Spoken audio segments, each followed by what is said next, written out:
Welcome to Penrose Learning, where we make understanding easy. You start by confirming the message and preparing proof. This saves rounds of back and forth. First, sign in and capture the exact error text. Once done, gather a photo ID that shows your birth date or a parent/guardian consent document, and use the device and network you normally use for this account. Make sure to take clear photos, include both sides if needed, and keep the original files handy for upload when Google asks.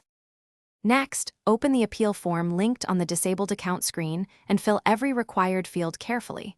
Partial forms trigger rejections. Upload a high-resolution scan or photo of the ID that clearly shows your name and birth date, plus a consent form if a parent is involved. Explain briefly why the info is valid, include the account email, and mention the device and location you used. Once submitted, note the confirmation and expected wait time. Finally, monitor the email you provided and check spam. Google will reply with next steps or a decision. If reinstated, sign in and review account settings, remove any outdated family links, and enable recovery options. If the appeal is denied, don't panic. Resubmit with clearer ID images, another form of age proof, or a notarized parental letter. If problems persist, use the official account recovery, flow again, and request human review through Google support.